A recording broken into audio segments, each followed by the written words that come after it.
आज के कार्यक्रम में मंच पर उपस्थित डॉक्टर हेमंत विश्व शर्मा जी, सम्माननीय मुख्यमंत्री असम सरकार, मोदी जी की मंत्रिपरिषद में मेरे साथी श्रीमान सर्वानंद सोनोवाल जी, श्री बिमल वोरा जी, मार्गरेट पवित्रा जी, श्री अतुल बोरा जी और मंच पर उपस्थित सभी महानुभाव और आज इस विशाल सभागार में आए हुए सभी भाइयों बहनों को मेरा प्रणाम, नमस्कार। सबसे पहले मां आदिशक्ति कामाख्या के चरणों में प्रणाम कर मेरी बात की मैं शुरुआत करता हूं। मैं भारत रत्न असम के प्रथम मुख्यमंत्री श्रद्धेय गोपीनाथ जी को भी बहुत मन से याद करना चाहता हूं, क्योंकि गोपीनाथ जी न होते तो असम आज भारत का हिस्सा न होता। हम सब आज भारत के हिस्से के रूप में अपना अस्तित्व बना पाए हैं, ये संपूर्ण श्रेय सत्य गोपीनाथ जी को जाता है। मैं डॉक्टर भूपेन हजारिका जी और श्री स्वर्गस्थ जुबिन गर्ग को भी मनपूर्वक याद करना चाहता हूं। ये दोनों महानुभावों ने ब्रह्मपुत्र के तट से लेकर पूरी दुनिया में असम की संस्कृति, असम का संगीत और हमारी कला को विश्व भर में प्रसिद्ध करने का काम किया। मैं होम सेनापति लसित बरफुकन को भी प्रणाम कर मेरी बात की शुरुआत करना चाहता हूं। मित्रों, आज समय बहुत कम है,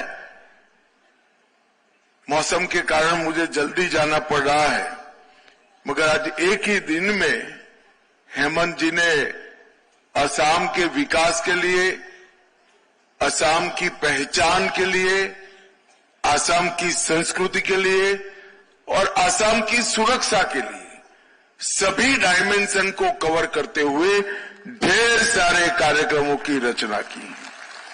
आज नवनिर्मित पुलिस कमिश्नर कार्यालय का लोकार्पण हुआ। 111 करोड़ से ये बना हुआ भवन अत्यंत आधुनिक ही नहीं, सुविधाप्रद भी है। Integrated command and control centre जो पूरे गुवाहाटी की स्मार्ट पुलिसिंग की अवधारणा को जमीन पर उतारेंगे, इसका भी 178 करोड़ की लागत से आज लोकार्पण हुआ। नई न्याय संहिताएं जो असम के अंदर किसी भी व्यक्ति को जिसके साथ अन्याय होता है, आने वाले दिन में सिर्फ 3 साल के समय में सेशन कोर्ट से सुप्रीम कोर्ट तक न्याय दिलाने का काम करेगी। आज इसका भी एक प्रकार से परिचय देने का काम हुआ है। मित्रों, आज सुबह हम सब नौगांव गए थे और नौगांव में हमने बहुत बड़ा एक महापुरुष श्रीमंत शंकरदेव जी का स्मारक, इसका लोकार्पण किया। जिस क्षेत्र को घुसपैठियों ने कब्जा जमाया था, 162 एकड़ भूमि को खाली कराकर वहां श्रीमंत शंकरदेव का स्मारक बनाना, ये आसाम की संस्कृति का पुनरोदय का एक बहुत बड़ा सिंबल है। और इसी दिन आज ही यहां श्री ज्योति विष्णु सभागार का उद्घाटन किया गया। ज्योति प्रसाद अग्रवाला और विष्णु प्रसाद रांभा, ये दो महान साहित्यकारों ने, ये महान कलाकारों की स्मृति में लगभग 200 करोड़ की लागत से 200 करोड़ की लागत से 5000 लोग एक साथ बैठ सके, ऐसे सभागृह में आज हम बैठे हैं। ये आसाम के विकास का परिचायक है। मित्रों, ज्योति प्रसाद अग्रवाला जी और कलागुरु विष्णु प्रसाद रांभा जी इसके बारे में जितना बताया जाए इतना कम है। उन्होंने असम की पहली फिल्म जोय मोती बनाई और असमिया सिनेमा की नींव डालने का काम अग्रवाला जी ने किया। संगीत, नाटक, साहित्य और इस सबको देशभक्ति के साथ जोड़कर असम की प्रजा में आजादी की ललक जगाने का काम भी उन्होंने किया और असम की जनता में आत्मसम्मान और देशभक्ति दोनों ने दोनों को जागरूक किया, जिसको आगे बढ़कर गोपीनाथ जी ने एक मजबूत आंदोलन कर असम को भारत का हिस्सा बनाने के लिए जवाहरलाल नेहरू को मजबूर कर दिया। मित्रों, कला गुरु विष्णु प्रसाद राभाजी, उन्होंने कला के माध्यम से आजादी की क्रांति को बल दिया। आम लोग, मजदूर, किसान और अंतिम पंक्ति में खड़ा हुआ आदिवासी, इस सबको अपने सहज, सरल और साहित्यिक शब्दों से उन्होंने आजादी के आंदोलन के साथ जोड़ा। विदेशी कुशासन, उससे उत्पन्न हुई गरीबी और असमानता और सामाजिक अन्याय के खिलाफ उन्होंने जागरूकता दी। आज मैं सिर्फ ज्योति प्रसाद अग्रवाला जी की एक कविता का भावार्थ बताना चाहता हूं। मैं शक्ति का पुत्र हूं, भक्ति को हृदय में धारण किए हुए हूं, मुक्ति की आकांक्षा में आगे बढ़ता हूं। मैं अर्जुन हूं, मैं गांडीवधारी हूं, मैं ही धनंजय हूं जिन्हें मृत्यु पर विजय पाई है। मैं आसाम का हूं, मैं भारत का हूं और मैं युवाओं की अग्रिम चेतना का कारण हूं। ये जो स्पिरिट था, वो स्पिरिट को ये हमारा सभागृह हमेशा हमेशा के लिए जीवित रखेगा। मित्रों, आसाम एक बहुत लंबे दुस्वप्न जैसे कालखंड से बाहर आया है। 10 साल पहले के आसाम की कल्पना करिए। बंद, ब्लॉकेड, बम धमाके, गोलीबारी, न जाने कितने हथियारी संगठन इस आसाम में चलते थे, कितने आंदोलन चलते थे। जब से भारतीय जनता पार्टी की सरकार आई, पहले सर्बानंद सोनोवाल जी की, फिर हेमंत विश्व शर्मा जी की, और ये 11 साल मोदी जी का शासन आज असम विकास के रास्ते पर अग्रसर कर देश के साथ कदम मिठाने के लिए। वैष्णव मठों की भूमि हो, काजीरंगा का जंगल हो या आसाम के गांवों की सीम हो, सभी जगह घुसपैठियों ने कब्जा जमाया था। ये 10 साल के अंदर और विशेषकर हेमंत विश्व शर्मा के नेतृत्व में 5 साल में 1,29,000 बीघा जमीन को खाली कराने का काम। और आसाम की संस्कृति की जो बात करते हैं, साहित्य की बात करते हैं, संगीत और कला की बात करते हैं, उन्होंने ही घुसपैठिए को यहां पर स्थापित करने के लिए 1983 में कानून लाने का काम किया। मैं आज कांग्रेस पार्टी को इस सभागार से याद कराना चाहता हूं, क्या घुसपैठियों की इतनी घुसपैठ के बाद आसाम की भाषा, संस्कृति, कला, संगीत जिंदा रह सकता है क्या? आपने तो वोट बैंक की राजनीति सृजित करने के लिए आसाम के अस्तित्व पर ही सवालिया निशान लगा दिया था।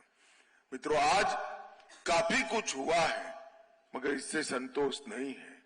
मैं आज इस कार्यक्रम के माध्यम से अंत में आसाम की जनता को इतना ही कहना कर जाता हूं, 10 साल से आपने कमल को, मोदी जी को, सर्बानंद को, हेमंत विश्व शर्मा को आशीर्वाद दिया है। एक और 5 साल कमल को आशीर्वाद दे दीजिए। हम पूरा सुनिए तो, एक और 5 साल आशीर्वाद दे दीजिए। आसाम से एक घुसपैठिए को चुन चुन कर खदेड़ दिया जाए और वही तो रक्षा करेगा आसाम की संस्कृति की, भाषा की, संगीत की, हमारे व्यंजनों की, हमारी मिली जुली संस्कृति की। और आसाम के अंदर जितने भी हथियारी ग्रुप थे, चाहे कार्बी हो, चाहे बोडो हो, हर प्रकार के हथियारी ग्रुप से हमने समझौता कर शांति को प्रस्तापित किया है। 10,000 से ज्यादा युवा हथियार छोड़कर आज मेन स्ट्रीम में वापिस आए हैं और आसाम विकास के रास्ते पर है। यहाँ लाखों करोड़ रुपया का इंडस्ट्री लग रहा है, इंफ्रास्ट्रक्चर बन रहा है। काजीरंगा देश का सबसे महत्वपूर्ण पर्यटन स्थल बन गया है। लसित बरफुकन का आसमान को छूने वाला स्टैच्यू लगाकर लसित बरफुकन की याद हमारे युवाओं को हृदय में प्रस्तापित करने का काम किया गया है। और इतने साल के बाद आसाम आंदोलन के शहीदों का भी उचित स्मारक बनाकर आसाम आंदोलन के शहीदों को एक प्रकार से न्याय देने का काम किया है। आज यहाँ पर कुछ बच्चे भी बैठे हैं जिन्होंने हृदय का उपचार हुआ। जन्म से डिफेक्ट लेकर पैदा हुए बच्चे के जीवन में अंधकार था। मैं सच अर्थ में हेमंत जी की ये पहल का बहुत बहुत स्वागत और साधुवाद करना चाहता हूं। आज ये बच्चे जो यहां बैठे हैं अपना पूर्ण जीवन स्वस्थता से आगे बढ़ेंगे। ये भी इंजीनियर बनेंगे, डीएम बनेंगे, आईपीएस बनेंगे और देश को, आसाम को आगे बढ़ाएंगे। उनका जीवन जीने का अधिकार असम सरकार ने उनको वापस दिया है। न केवल वो, उनके अभिभावक के साथ यहां से बेंगलुरु भेजकर अच्छे से अच्छे अस्पताल में इनका इलाज कराकर आज भी उनका मॉनिटरिंग हो रहा है। इस सच अर्थ में हृदय को बहुत शांति देने वाली बात है। मित्रों, मैं आज अंत में इस कार्यक्रम में इन सभी बच्चों को बहुत बहुत शुभकामनाएं भी देना चाहता हूं और इनकी मंगल कामना भी करता हूं कि आपके जीवन में आप हर क्षेत्र में आगे बढ़िए, असम और देश का नाम आगे बढ़ाइए। मित्रों, फिर से एक बार असम विकास के रास्ते पर प्रशस्त हो गया है। मार्च अप्रैल में चुनाव आएंगे। ऐसी सरकार चुनना जो घुसपैठियों को घुसने न दे और असम को विकसित राज्य बनाने के लिए सफल हो। फिर से एक बार ये सारी पहल जो आज हुई है, इसलिए असम सरकार और मुख्यमंत्री हेमंत विश्व शर्मा को हृदय पूर्वक मैं बहुत बहुत बधाई देता हूं। फिर जब आऊंगा लंबी बात भी करूंगा और मन से आपको मिलूंगा। आज समय का बहुत तकलीफ है, इसलिए आप सबसे संक्षिप्त में बात करके जा रहा हूं। वंदे मातरम, भारत माता की जय।